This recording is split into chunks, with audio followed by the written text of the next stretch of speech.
నిర్గమకాండము 23వ అధ్యాయము.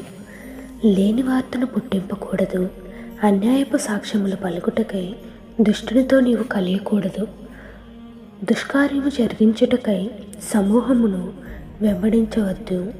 న్యాయమును త్రిప్పివేయుటకై సమూహముతో చేతి వ్యాజ్యములో సాక్ష్యము పలకకూడదు. వ్యాజ్యమాడువాడు బీదవాడైనను వాని ఎడల పక్షపాతముగా నుండకూడదు.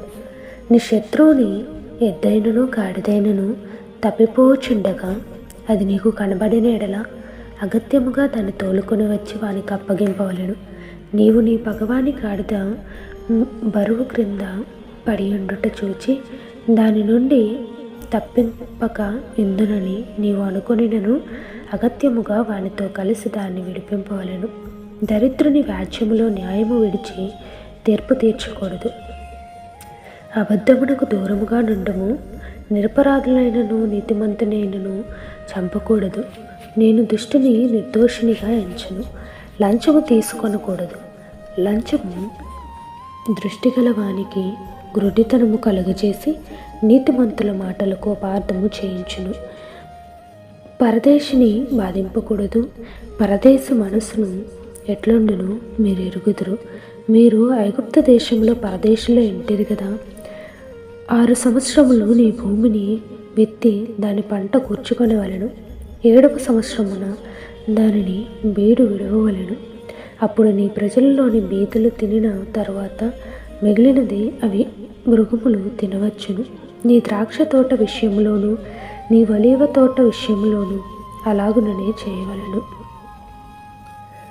6 దినములు నీ పనులు చేసి నీ ఎద్దును నీ గాడిదయు నీ దాసి కుమారును పరదేశియు విశ్రమించినట్లు 7వ దినమున ఊరిక ఉండవలెను. నేను మీతో చెప్పిన వాటన్నిటినీ జాగ్రత్తగా గైకొనవలెను. వేరొక దేవుని పేరు ఉచ్చరింపకూడదు. అది నీ నోటి నుండి రానియ తగదు. సంవత్సరమునకు 3 మారులు నాకు పండుగ ఆచరింపవలెను. పులియని రొట్టెల పండుగను ఆచరింపవలెను. నేను నీకు ఆజ్ఞాపించినట్లు అబీబు నెలలో నీవు ఐగుప్తులో నుండి బయలుదేరి వచ్చితివి కనుక ఆ నెలలో నియామక కాలం ముందు 7 దినములు పులియని రొట్టెలను తినవలెను. నా సన్నిధిని ఎవడను వట్టి చేతులతో కనబడకూడదు.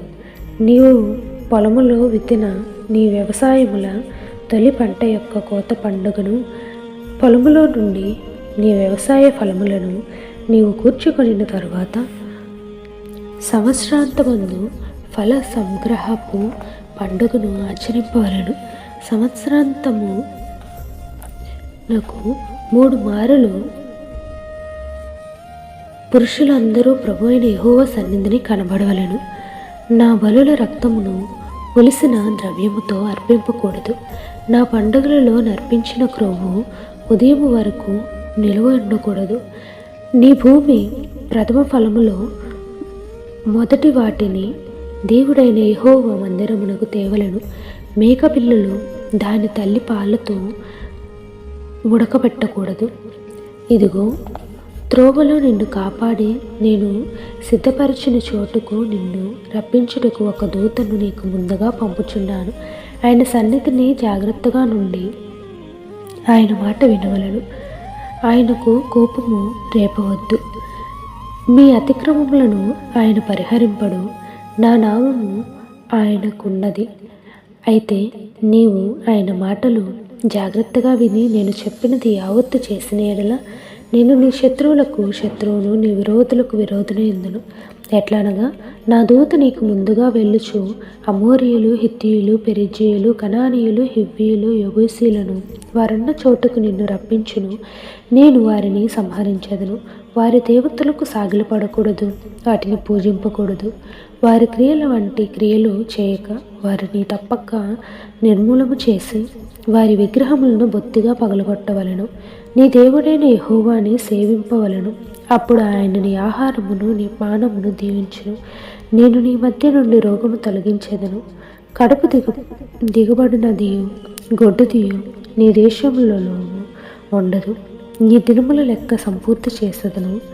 నన్ను బట్టి మనుషులు నీకు భయపడినట్లు చేసేదను. నీవు పోవు సర్వదేశముల వారిని ఓడగొట్టి నీ సమస్త శత్రువులు నీ ఎదుట నుండి పారిపోవున్నట్లు చేసేదను. మరియు పెద్ద కందిరీగలను నీకు ముందుగా పంపించెదను. అవి నీ ఎదుట నుండి హివ్వీయులను, కనానీయులను, హిత్తీయులను వెళ్ళగొట్టెను. దేశము పాడే అడవి మృగములు నీకు విరోధముగా విస్తరింపకుండునట్లు వారిని 1 సంవత్సరములోనే నీ ఎదుట నుండి వెళ్ళగొట్టను. నీవు అభివృద్ధి పొంది ఆ దేశమును స్వాధీనపరుచుకునే వరకు క్రమక్రమముగా వారిని నీ ఎదుట నుండి వెళ్ళగొట్టెదను. మరియు ఎర్ర సముద్రము నుండి ఫిలిస్తీన్ల సముద్రము వరకును, అరణ్యము నుండి నది వరకును నీ పొలిమేరలను ఏర్పరచెదను. ఆ దేశ నివాసులను నీ చేతికి అప్పగించెదను. నీవు నీ ఎదుట నుండి వారిని వెళ్ళగొట్టెదవు. నీవు వారితో నైనను వారి దేవతలతోనైనను నిబంధన చేసుకొనవద్దు. నీవు వారి దేవతలను సేవించిన ఎడల అది నీకు ఉరియగును గనుక వారు నీ చేత నాకు విరోధముగా పాపము చేయింపకుండునట్లు వారు నీ దేశంలో నివసింపకూడదు.